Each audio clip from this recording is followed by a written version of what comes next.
광고는 주보 뒷면에 교회 소식란을 참조해 주시기 바랍니다.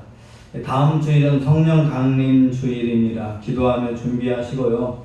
다음 주부터는 모든 예배를 정상적으로 드리겠습니다. 다음 주에 식사를 하는데 다양한 음식 풍성하게 함께 하는데 대신 식사할 때는 도시락처럼 따로 먹도록 그렇게 나눠서 주도록 하겠습니다. 가능하면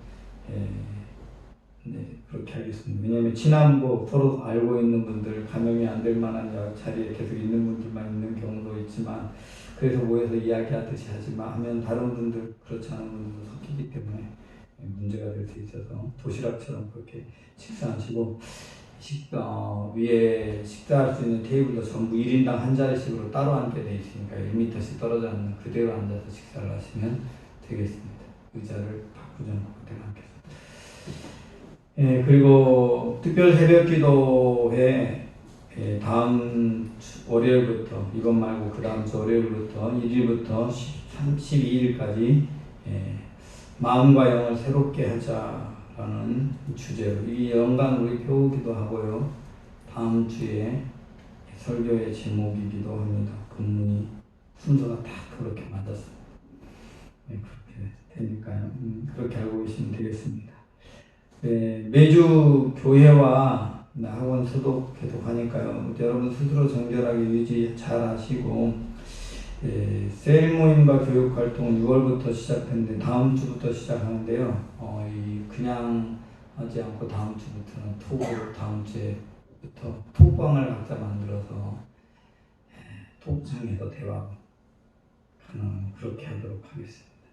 셀 모임 한번 그렇게 시도를 해보고, 가능하면 그 다음 주까지 감염이 없으면 이제 정상적으로 할 텐데, 꼭 2주마다, 정확히 2주마다 감염자가 나와가지고 지금 못 풀리고 있는데요. 그러니까 다음 주말, 이번 금요일 말고 그 다음 금요일까지 환자가 없어야 저희들이 마음 놓고 할 수 있습니다.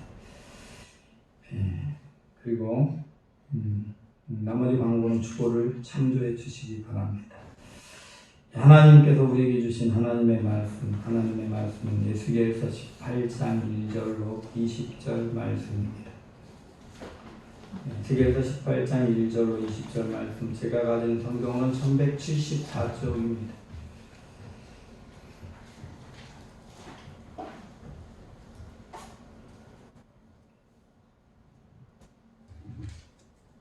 또 여호와의 말씀이 내게 임하여 이르시되, 너희가 이스라엘 땅에 관한 속담을 이르기를 아버지가 신포도를 먹었으므로 그의 아들의 이가 시다고 함은 어찌 됨이냐. 주 여호와의 말씀이니라. 내가 나의 삶을 두고 맹세하노니 너희가 이스라엘 가운데서 다시는 이 속담을 쓰지 못하게 되리라. 모든 영혼이 다 내게 속한지라. 아버지의 영혼이 내게 속한 같이 그의 아들의 영혼도 내게 속하였나니 범죄하는 그 영혼은 죽으리라.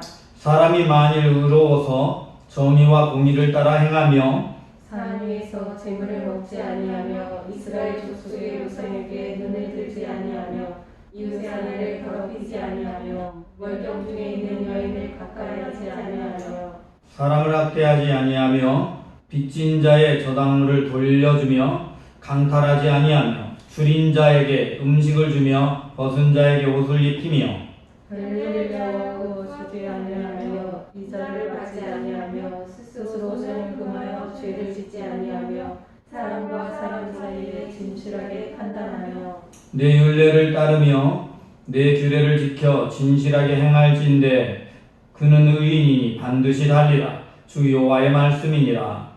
가령 그가 아들을 낳았다 하자 그 아들이 이 모든 선은 하나도 행하지 아니하고 이 죄악 중 하나를 범하여 강포하거나 살인하거나 산 위에서 재물을 먹거나 이웃의 아내를 더럽히거나 가난하고 궁핍한 자를 학대하거나 강탈하거나 빚진 자의 저당물을 돌려주지 아니하거나 우상에게 눈을 들거나 가증한 일을 행하거나 별일을 위하여 꾸어주거나 이자를 받거나 할진대 그가 살겠느냐. 결코 살지 못하리니 이 모든 가증한 일을 행하였은즉 반드시 죽을지라. 자기 피가 자기에게로 돌아가리라. 또 가령 그가 아들을 낳았다 하자 그 아들이 그 아버지가 행한 모든 죄를 보고 두려워하여 그대로 행하지 아니하고 산 위에서 재물을 먹지도 아니하며 이스라엘의 족속의 우상에게 눈을 들지도 아니하며 이웃의 아내를 더럽히지도 아니하며 사람을 학대하지도 아니하며 저당을 잡지도 아니하며 강탈하지도 아니하고 줄인 자에게 음식물을 주며 벗은 자에게 옷을 입히며 손을 금하여 가난한 자를 압제하지 아니하며 별이나 이자를 받지 아니하며 내 규례를 지키며 내 율례를 행할진대 이 사람은 그의 아버지의 죄악으로 죽지 아니하고 반드시 살겠고 그의 아버지는 심히 포악하여 그 동족을 강탈하고 백성들 중에서 선을 행하지 아니하였으므로 그는 그의 죄악으로 죽으리라. 그런데 너희는 이르기를 아들이 어찌 아버지의 죄를 담당하지 아니하겠느냐 하는도다. 아들이 정의와 공의를 행하며 내 모든 율례를 지켜 행하면 그는 반드시 살려니와 범죄하는 그 영혼은 죽을지라. 아들은 아버지의 죄악을 담당하지 아니할 것이요 아버지는 아들의 죄악을 담당하지 아니하리니 의인도 공의도 자기에게로 돌아가고 악인의 악도 자기에게로 돌아가리라. 아멘. 우리말 속담에 우리 속담에 잘되면 내 탓, 못되면 조상 탓이라는 말이 있지요. 어떤 일을 행하게 되면 이 문제가 생기게 하면 조상 잘못 만나서 그렇다라고 탓을 하는 거예요. 이 탓을 하는 데에는 우리 마음속 저변에 깔려 있는 의식이 있습니다. 조상의 공덕이 내게 은혜로 돌아온다. 또는 조상의 악이 내게 저주로 돌아온다라는 생각이 깔려 있지요. 이스라엘에도 이와 비슷한 속담이 있어요. 물론 이보다 좀 더 선명하고 강렬한 속담이에요. 오늘 본문에도 나와 있는 속담인데 아버지가 신포도를 먹었으므로 그의 아들의 이가 시다라는 속담이 있습니다. 여러분 사실 아버지가 포도 먹었는데 아들의 이가 실 수가 없잖아요. 이 말이 안 되는 이 말이 속담으로 전해집니다. 왜 그러냐? 사람들이 생각하기에 아버지의 죄가 자식에게 유전이 된다라고 생각하는 거예요. 아버지의 기도와 의로운 성실이 자식에게 유전이 된다라고 생각을 하는 거예요. 사실 이것은요 옛날에만 그런 게 아니라 오늘날에도 그리스도인들에게 아버지의 것이 자녀에게 유전된다라는 생각을 하고 있습니다. 여러분 이러한 생각을 갖게 되는 원인이 사실 있지요. 우리가 너무나 잘 알고 있는 성경 구절 10계명의 구절 속에 보면 나를 사랑하는 자에게 내가 은혜를 갚되 아비로부터 아들에게 천대에 이르게 하거니와 나를 미워하고 저주하는 자에게는 하나님께서 심판을 하는데 자식에게 3, 4대까지 하겠다라고 분명히 말씀하고 계신 거예요. 이 출애굽기 20장 5절에 있는 말씀이죠. 나를 미워하는 자의 죄를 갚되 아버지로부터 아들에게 3, 4대까지 이르게 하거니와 라는 말씀이죠. 여러분 이 말씀대로 보면 분명히 아비로부터 아비의 저주가 아들에게 이어지고 아버지의 축복과 은혜가 아들에게 이어진다 라는 생각을 할 수 있습니다. 여러분 이 말은요 인간이 가지고 있는 인간 안에 있는 죄성이라는 것 때문에 주어진 말입니다. 그게 무슨 얘기인가 하면 이 선악을 알게 하는 나무에서 열매를 따먹는 순간부터 인간에게는 죄성이라는 게 들어와서 거하기 시작했고 자녀가 태어날 때부터 죄성이라는 게 그 아이 마음속에 자리 잡고 있기 때문에 이 세상의 모든 사람들은 죄 가운데 태어납니다. 그래서 죄성을 가지고 태어나기 때문에 유전된 죄성대로 그대로 살아가 버리게 되면 누구나 저주를 받을 수밖에 없게 되어져 있지요. 여러분 그러나 예수 그리스도를 구주로 믿고 구원을 받은 하나님의 사람들, 은혜를 입은 사람들은 이 당연히 은혜로운 백성이 되기 때문에 은혜의 백성이 된 사람들은 그 죄성을 끊어내고 하나님을 따르는 삶을 살아가게 되는 것이고 그 하나님을 따르는 사람의 자녀는 또 그 아버지에게 신앙의 교육을 받아 죄성대로 자라는 것이 아니라 은혜의 말씀대로 자라게 되는 것 그렇기 때문에 당연히 죄가 유전된다라고 생각을 하는 일반적인 생각에 동의를 쉽게 하는 겁니다. 그러니까 과거에 있는 유대인들도 숙명론처럼 그렇게 받아들이고 지금도 그렇게 하는 거예요. 태어날 때 소경으로 태어나면 아버지의 죄 때문에 소경으로 태어난다 라고 생각을 하는 거죠. 태어날 때부터 가진 장애는 부모의 죄 탓이다 라고 말합니다. 물론 실제로 그런 경우도 많이 있습니다. 부모의 잘못된 행동이 아이에게 장애를 만들어내서 장애로 태어나게 하는 경우도 많이 있지요. 하지만 그렇지 않은 경우도 있죠. 하나님께서 행하실 하나님의 뜻 때문에 그렇게 하는 경우도 있지요. 성경에 나오는 이 소경 이야기가 그러하지요. 주님이 하시는 일을 나타내기 위해서, 아버지 하시는 일, 하나님이 하시는 일을 나타내기 위해 소경으로 태어난 경우도 있죠. 이 다시 말해, 사실 이 모든 것 다 하나님의 뜻이지 인간의 뜻이 아니다 이 말입니다.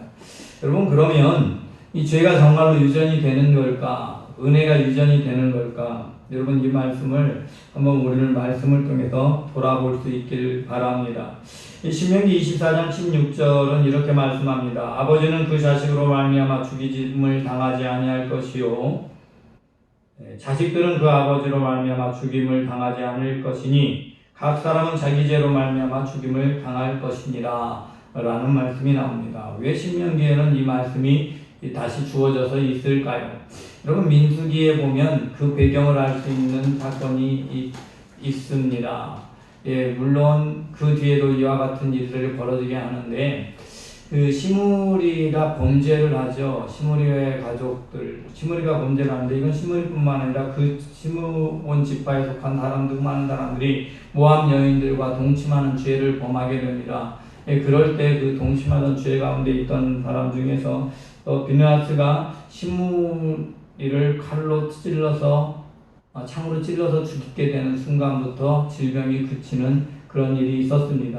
여러분, 한 사람의 죄를 끊고 나서 다른 사람들이 경고를 받고 그 죄를 끊으니까 심판도 함께 그쳐지는 그 사건을 보여주는 거죠. 여러분, 그와 같이 죄라는 건 끊으면, 심판을 끊어버리면 심판도 끊어질 수 있다라는 것을 분명히 모든 이스라엘 백성들이 봤던 사건이지요. 그래서 신명기 24장 16절은 혹시라도 출애굽기 말씀 때문에 자식 중에 가족 중에 누군가 잘못하면 온 가족을 심판하는 일이 벌어지는 그런 일이 없도록 하기 위해서 그렇게 막습니다. 그러나 본보기를 삼을 때에만은 하나님이 그렇게 합니다. 이게 이제 문제가 일어나는 원인이, 예를 들어서 아간이 훔쳤어요. 물건을 훔쳐가지고 집에 숨겨두었어요. 그런데 그 아간만 죽인 것이 아니라 아간의 모든 가족을 함께 죽입니다. 여러분, 그럼 이 사건은 왜 그랬을까? 왜 아버지가 잘못했는데 자식도 아내도 다 죽었을까? 이유가 있습니다. 그것을 집에 숨겼다는 거죠. 나머지 가족들은 훔치는 죄를 범하진 않았지만 그 죄를 덮고 있는 거예요. 함께 덮고 있는 거예요. 그러면 그것을 본 자식들은 똑같이 죄를 따라하게 되어져 있는 것이죠. 그렇기 때문에 이 죄에 대해서는 심판하실 때 가족 전체를 심판하셨지요.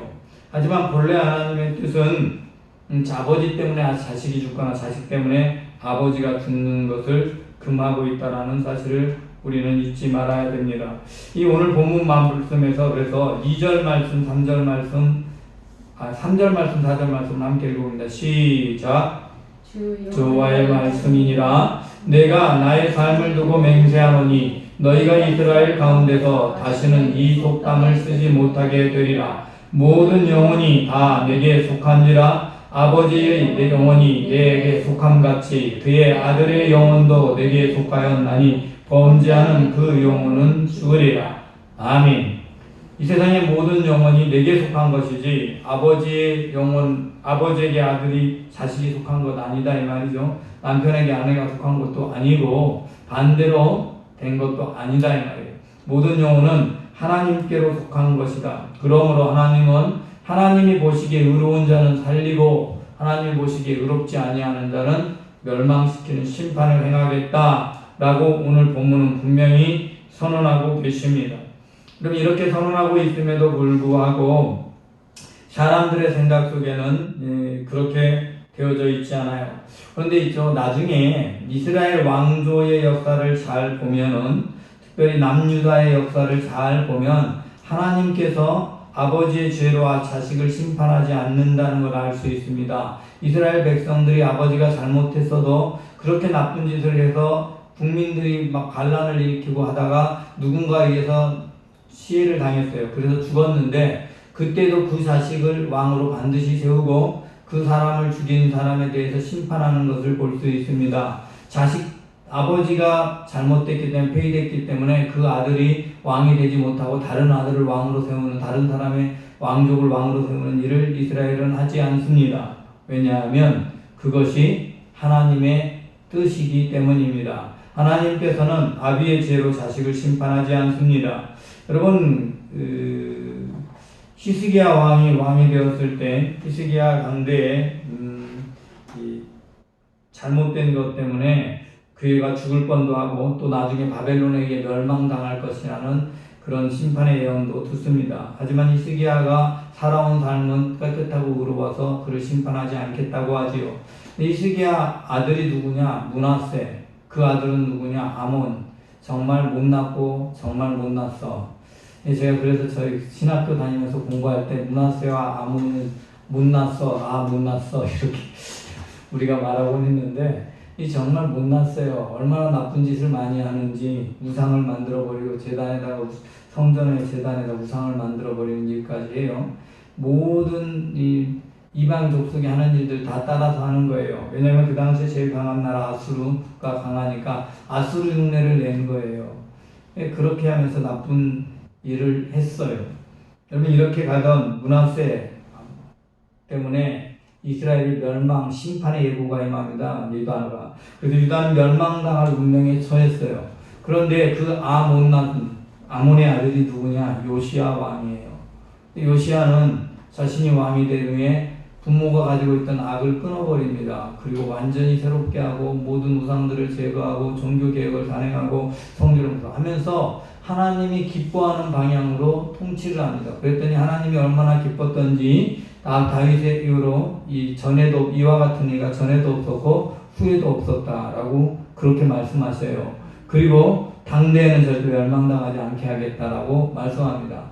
여러분 아무리 멸망의 운명을 태어나도 심판의 저주를 가지고 태어났다 할지라도 그 심판의 저주는 나의 모습에 따라서 바뀔 수 있다라는 사실을 우리는 잊지 말아야 합니다. 하나님이 심판의 저주를 말하고 있는 것은 진짜 심판을 무조건 다 행하겠다라는 뜻이 아니라 너희가 그것을 막아라 라고 우리를 향해 메시지를 던지고 있는 것이에요. 여러분 심판은 행할 것이지만 하나님은 가능하면 심판받지 않는 걸 원하셔서 심판을 행하겠다고 말씀하시는 돌이키는 사람들을 찾는 거예요. 오늘 본문 말씀은 그것에 대해서 분명히 말씀합니다. 하나님께서 뭐라고 말씀하시는 거냐면 어떤 사람이 의롭게 태어났다. 그래서 정말 공의를 따라 행했어요. 근데 이 공의가 어떤 것인지를 보면 의로움이 뭔지를 알 수 있어요. 공의가 어떤 것인가? 여러분 한번 하나하나 봅니다. 자, 6절 말씀 산 위에서 재물을 먹지 아니하며 이스라엘 족속의 우상에게 눈을 들지 아니하며 이웃의 아내를 더럽히지 아니하며 얼공 중에 있는 여인을 가까이 하지 아니하며 자 이것은 음행과 우상으로 더럽히지 않는다는 거죠. 첫 번째 그죠? 음행이나 우상 같은 것으로 더럽히지 않는다. 여러분 성경은요 우상 숭배와 음행을 똑같이 사람을 더럽히는 것으로 여깁니다. 그것이 뭐 동성애든 혼의 정사에 속한 모든 것, 순결을 지키지 않는 그 모든 행위에 대해서 음행이다라고 성경은 말하고 있어요. 그 음행을 더럽히는 것이다 라고 말하고요. 우상 숭배하거나 우상 제단에 가는 것 역시 더럽히는 것이라고 말합니다. 그래서 그 두 가지를 거의 동일선상에 언제나 놓고 이야기하죠. 그렇게 더럽히는 것, 자신을 더럽히는 일을 하는 것 악입니다.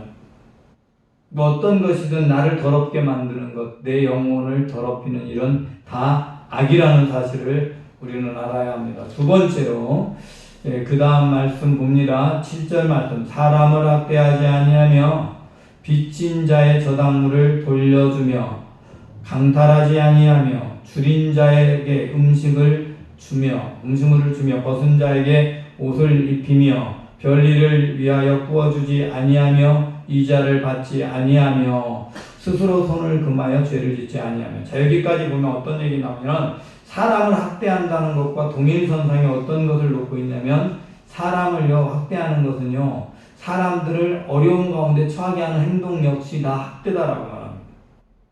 저당물을 잡았어요. 그런데 저당물을 돌려준다는 이야기는 무슨 얘기인가 하면 이 돈을 갚았을 때 돌려주는 것 첫 번째로 돈을 갚았으면 당연히 돌려줘야 되죠. 그런데 저당 잡은 다음에 저당 잡은 물건이 돈 가치보다 훨씬 높으면 일부러 돈 받는 걸 피한 후에 저당물을 팔아가지고 그 돈으로 취하는 그런 일들이 과거에 얼마든지 있었죠. 집 저당 잡아놓고 집값의 3분의 1 정도만 빌려주고는 나중에 집을 팔아버려가지고 그 집의 집값을 통째로 삼켜버리는 그런 일 하는 것.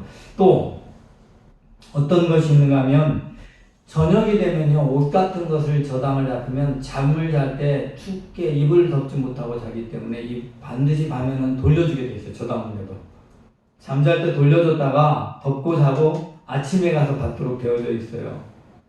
그러니까 이런 게 저당을 들으니까 나의 행위 때문에 그 사람이 고통당하면 그건 역시 학대하는 것이다 라고 말씀하는 겁니다. 줄이고 있는 사람을 봤는데 굶주린 사람을 보고도 외면해. 그래서 그가 굶주린 상태로 가게 되면 또는 그래서 굶어 죽게 되면 그건 역시 학대하는 것이다. 사람을 학대하는 것과 동일한 것이다 이 말입니다. 그렇게 줄인 자에게 또 벗은 자가 있으면 옷을 입혀줘야지 그것을 외면하는 것 역시 그를 학대하는 것이다. 여러분 왜 이게 학대예요? 내가 한 게 아닌데. 여러분 그런 사람이 내 옆에 우리 주위에 있게 된 건 우리 사회 공동체가 함께 잘못하고 있는 죄 때문인 거예요. 왜냐면 그렇게 되지 않도록 돌봐줘야 될 책임이 공동체 안에 있기 때문에. 그러므로 그렇게 하지 않는 것, 그게 학대하지 않는 것이에요. 이자 받고 돈을 빌려주면 어려운 사람은 안 그래도 어려워서 빌렸는데 이자까지 내야 되니 얼마나 힘들겠어요. 그래서 이자 갚지 않는 것. 여러분 가끔요 경제적인 위기가 찾아옵니다. 그 위기가 찾아오면 무슨 일이 벌어지냐면 제로금리 시대가 찾아오죠. 이 제로금리 왜 만들었어요? 왜 생겨날까요? 하나님이 간섭하는 거예요. 실제로요 위기가 찾아왔을 때 종류마다 달라요. 이 코로나라는 위기가요 어떻게 하느냐에 따라서 정말 다른 게 하나 있습니다. 지금 우리나라처럼 하면요 코로나 위기가 가난한 사람에게 어려운 게 아니라 자영업자나 장사를 하거나 어쨌든 기존의 소득을 좀 누렸던 사람들한테 더 어려움이 있어요. 물론 다른 종류의 또 부자들의 돈을 더 버는 사람도 있지만 그러나 아예 저소득층이나 고소득층이나 똑같이 위기라서 똑같이 잘못 돌아다니고 똑같이 경건한 사람 살게 되니까 어떤 면에서는 공평이라는 걸 만들어주죠. 그리고 국가에서 이 저리로 돈을 빌려주기도 하고 공짜돈도 줘보기도 하고 뭐 이런 일이 생기는 거예요. 그러나 그 사회 공동체가 잘못되어 있으면 이런 위기가 찾아오잖아요. 미국처럼 그렇게 하게 되잖아요. 물론 미국도 우리보다 훨씬 많은 돈을 공짜로 줘요. 근데 문제는 뭐냐? 당장 먹을 거 사러 나가도 살 데가 없어. 이런 일이 벌어지는 현상이 벌어진다 이 말이죠. 이런 모든 일들 위에는 누가 계신 걸 알아야 돼. 하나님이 계시다 이 말이에요. 그 어려움의 시기에 그럴 때는 거저주는 거예요. 거저주고 그리고 이자 받지 않고 빌려주고 이렇게 해서 위기를 극복하도록 하는 게 하나님의 법칙이. 그러지 않으면 그들이 학대당하는 겁니다. 없어서 굶주리게 되니까. 그럼 이게 하나님의 법칙이다라고 오늘 성경은 분명히 말씀하고 계십니다. 그 다음에 손을 금하여 죄를 짓지 아니하며 사람과 사람 사이에 진실하게 판단하며 그 다음에 내 율례를 따르며 규례를 지켜 행할진대. 여기까지 무슨 말이냐면 하나님의 말씀이나 범죄, 도덕적인 범죄에 관한 죄를 우리가 알면서 행하지 않는 것. 이건 자범죄를 말하는 거죠. 모든 자범죄들. 우리 스스로가 사실 이거 어길 때요. 몰라서 어기는 거 아니죠. 알면서 안 하는 것도 말하는 거예요. 몰라서 어긴 것은 묻지 않고 율법을 알면서 율법을 안 지키는 것. 그 다음에 죄를 죄인 줄 알면서 그냥 손으로 행해버리는 것. 그런 것들. 그렇게 죄 짓는 것. 사람 사이의 이름으로 거짓말하거나 하면서 다른 사람에게 해를 끼치는 모든 것. 이 모든 것 하지 않는 것. 그래서 세 가지로 크게 볼 수 있죠. 이웃에게 해를 주지 않는 것, 나를 정결하게 하는 것, 내 이웃에게 해를 주지 않는 것, 그리고 죄의 일을 실제로 하지 않는 것. 이 모두가 죄입니다. 그러니까 하지 않는 것도 죄다 이 말이에요. 하는 것만 죄는 죄를 짓는 것만 죄가 아니라 당연히 해야 될 책임을 하지 않는 것 죄다라고 성경은 분명히 말하고 있고요. 또는 영적으로 나를 더럽히는 것을 죄라고 이야기하고 있습니다. 자, 이런 사람들은 죽어요. 그러나 이렇게 하지 않은 사람은 반드시 살아. 그 아버지가 그렇게 하지 않은 의인이었어. 그런데 그 아들이 나쁜 짓을 하는 거예요. 히스기야 왕이 의인이었어. 의롭게 잘 통치했어. 정말 정직하여 전에 이 같은 일은 전화도 없었고 후회도 없었다라고 말하는데 다윗과 같이 정직한 히스기야 왕의 아들이 못 났어. 므낫세예요. 그 아들은 어떻게 하느냐? 이 하지 말라는 짓 다 해. 오늘 본문에서 똑같이 말하죠.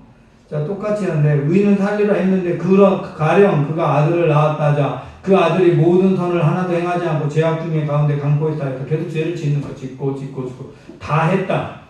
므낫세 그렇게 했어요. 그게 정말 긴 시간 줬어요. 55년이라는 엄청난 긴 시간. 그런데 사실은 다른 성경을 보면 역대기를 보면요, 그 못난 므낫세에게 하나님이 기회를 주셨다는 걸 알 수 있습니다. 그건 조금 이따 얘기하고요. 어쨌든 죽었어. 그리고 아몬이 아들이 됐는데 아몬이 또 그렇게 나쁜 짓을 하니까 신하들에게 죽어요. 그러나 그 아들 요시아가 왕이 되면서 요시아는 망한 나라를 회복하는 일을 해요. 왜요? 그가 의롭게 살아요. 오늘 본문 순서도 똑같아. 못난 짓을 했어. 나쁜 짓을 했다 하자. 그런데 또 그가 또 아들을 낳았어. 그는 죽을지라. 그가 아들을 낳았는데 그가 다시 선한 일을 했다. 그러면 반드시 살겠고 아버지는 죽겠다. 17절 손을 검하여 가난한 자를 압제하지 아니하며 변리나 이자를 받지 아니하며 내 규례를 지키며 율례를 행할진대 이 사람은 그의 아버지의 죄악으로 죽지 아니하고 반드시 살겠고 그의 아버지는 심히 포악하여 동족을 간탈하고 백성 중에서 선을 행하지 아니하였으므로 그는 그의 죄악으로 죽으리라. 아버지는 심판을 당하지만 자식은 아버지의 운명에 매이는 게 아니라 내가 옳은 길을 가는 나는 심판을 면할 수 있겠다 라고 말씀하고 있습니다. 하나님은요 다른 사람에게 죄를 다른 사람에게 전가하지 않습니다. 오직 그 사람의 행위대로 보응하신다고 말씀합니다. 잠언 24장 12절 말씀은 이렇게 말씀하고 있습니다. 내가 말하기를 나는 그것을 알지 못하노라 할지라도 마음을 저울질하시는 이가 어찌 통찰하지 못하겠으며 내 영혼을 지키시는 이가 어찌 알지 못하겠느냐. 그가 각 사람의 행위대로 보응하시리라. 어떤 악을 행했는데 내가 몰라서 했어요 라고 말할 때 하나님은 그 마음 아신다. 법원에서나 여러분 청문회하면 기억이 나지 않아요. 몰랐습니다. 뭐 이렇게 말 많이 하는데 하나님은 무엇을 아신다? 마음을 아신다. 여러분 그때 마음이 찔렸는지 안 찔렸는지 알아요.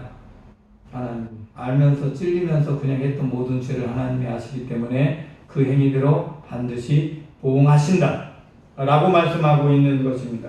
여러분 그렇게 하나님께서는 우리들을 심판하시는데 왜 그러냐? 모든 영혼이 누구에게 속해 있으니까 하나님의 것이. 여러분 하나님께서 세상의 모든 사람들을 지으셨습니다. 사물을 지으셨습니다. 이사야서 43장 7절을 말씀합니다. 내 이름으로 불러주는 모든 자에게 곧 내가 내 영광을 위하여 창조한 자를 오게 하라. 내가 그를 지었고 내가 그를 만들었느니라 라고 말씀합니다. 여러분 이사야서 43장 21절인데 이 백성은 내가 나를 위하여 지었나니 나의 찬송을 부르게 하려 함이라고 말씀합니다. 하나님을 찬양하는 살아가고 하나님과 함께하는 살아가도록 하나님이 지었어요. 그런데 이 사람들이 떠나서 다른 길, 죄악의 길을 가요. 로마서 말씀처럼 자기 소견, 자기 생각에 있는 대로 바꿔버리기 때문에 의로운 하나님을 버러지 우상으로 받들어버리고 모든 죄악의 길을 그냥 간다 이 말이에요. 갓길 제길로 갔을지라도 하나님은 여전히 그 영혼을 하나님의 것으로 여기고 돌아보시고 그가 돌아오기를 기다리셔서 그를 건지시기를 원하셔요. 오늘 하나님의 말씀 4절은 모든 영혼은 다 내게 속한지라 라고 말씀하십니다. 하나님 모든 영혼을 속해서 그 영혼을 건지시기를 원하지만 그가 악한 길을 가면 심판을 하고 책망을 하고 징계를 하는 거예요. 사실은 심판과 책망과 징계가 왜 일어나느냐? 이 이유는 멸망을 위해서 심판과 징계가 있는 것이 아닙니다. 하나님의 심판과 모든 징계는 그를 살리기 위해서 또는 그 다음 후손들을 살리기 위해서입니다. 왜냐하면 그런 악한 길을 갔을 때 그가 심판을 받아야 그를 보고 교훈을 받아서 다른 사람들이 그 길을 떠나는 거예요. 그런데 하나님은 그러면은 악한 길을 갔기 때문에 심판받으면 끝나느냐? 그렇지 않습니다. 정말 악하게 살았던 사람도 하나님은 돌아오기를 원하셔요. 그가 그렇게 악한 길을 가다 오늘 본문에 있지 아니한 본문에 보면 이렇게 말합니다. 21절 그러나 악인이 만일 그가 행한 모든 죄에서 돌이켜 떠나 이 모든 율례를 지키고 정의와 공의를 행하면 반드시 살고 죽지 아니할 것이라. 악인이라도 그가 돌이키면 그러니까 지금까지 산 게 중요한 것이 아니라 언제부터가 중요하다? 지금부터가 중요해요. 내가 지금까지 어떤 멸망의 길을 갔다 할지라도 지금 돌이켜 살면 하나님께서 그를 살게 하겠다. 22절 그 범죄한 것이 하나도 기억함이 되지 아니하리니 그가 행한 공의로 살리라. 죄조차도 기억조차도 하지 않는다. 그러면 이 죄는요, 떠나서 돌이킨 순간, 내 마음을 돌이켜서 하나님께 돌이킨 순간 이전의 죄는 깨끗이 지워집니다. 이전 것은 지나갔으니 보라 새 것이 되었도다. 하나님 묻지 않습니다. 기억하지 않습니다. 그래서 그는 살겠다라고 말씀합니다. 그러나 또한 한 다른 말씀을 하세요. 주 여호와의 말씀이니라. 내가 어찌 악인이 죽는 것을 조금인들 기뻐하라. 그가 돌이켜 거기서 떠나서 사는 것을 어찌 기뻐하지 않냐면 하나님의 뜻은 악인이 돌이켜 사는 것이다 이 말이에요. 그런데 만일 의인이 돌이켜 그 공의에서 떠나 범죄하고 악인이 행하는 가증한 일로 행하면 살겠느냐. 그가 행한 공의로운 일은 하나도 기억되지 아니하리니 그가 그 범한 허물과 그 지은 죄로 죽으리라. 여러분, 우리 개신교에서는 솔로몬을 굉장히 지혜의 왕으로 좋아하죠. 사실 개신교가 아니라 캐톨릭에서부터 좋아했어요. 캐톨릭 시대부터 솔로몬을 굉장히 지혜로운 왕으로 여기는데 유대인들은요, 솔로몬 얘기를 꺼내는 걸 굉장히 싫어합니다. 다윗은 굉장히 위대한 왕으로 여기지만 솔로몬을 이야기하는 걸 굉장히 싫어합니다. 왜냐하면 솔로몬은 그의 전반부는 너무나 멋지고 의로운 삶이고 아름다운 삶이고 하나님을 기쁘시게 하는 삶을 살았지만 그가 영화롭고 부요하게 되면서 하나님을 떠났기 때문에 잠언이라는 책을 남겼음에도 불구하고 전도서라는 책을 남아서 그가 후대에 후회했죠. 그래서 아마 구원을 받았을 거예요. 마지막에 후회했으니까, 돌이켰으니까. 마지막에 하나님만 의지하는 게 지혜의 근본이다라는 걸 노년에 깨달았어요. 노년에. 그 이전에 긍휼히 여기셔서 마지막에 돌이키게 하셨겠죠. 그러나 그 가운데 토막 생애가 너무나 악하기 때문에 이스라엘 백성들은 솔로몬 이야기를 싫어합니다. 솔로몬이 영화롭게 된 걸 싫어합니다. 왜냐하면 영화롭기 이전의 솔로몬 얘기는 행복한 얘기예요. 그러나 부자가 되고 강해진 솔로몬은 불행하고 부끄러운 이야기입니다. 왜? 그가 하나님을 떠났기 때문에. 여러분, 이 사실이 정말 중요합니다. 하나님의 백성들은 지금 이 순간 하나님의 말씀을 아는 순간 하나님의 백성으로 살아가는 순간부터 내 삶이 어떻게 살아가느냐가 중요합니다. 왜냐? 내 영혼은 누구에게 속한 것이다? 하나님께. 저와 여러분의 영혼은 하나님께 속한 것입니다. 하나님의 것이니 내 마음대로 살아가는 게 아니에요. 사사기에 각자 사람마다 그때 왕이 없으므로 사람마다 자기의 소견에 오른 대로 살아갔더라 행했더라 하는 말은 멸망의 자식들이었더라 이런 뜻이고, 하나님의 백성들은 자기의 소견대로 옳은 대로 살아가는 사람이 아니라 나는 하나님께 속한 자다. 그러므로 하나님께서 원하시는 길을 가리라 라고 고백해야 하는 것입니다. 어떤 사람이든 범죄하면 범죄한 대로, 의로운 길을 가면 의로운 길대로 하나님이 심판하십니다.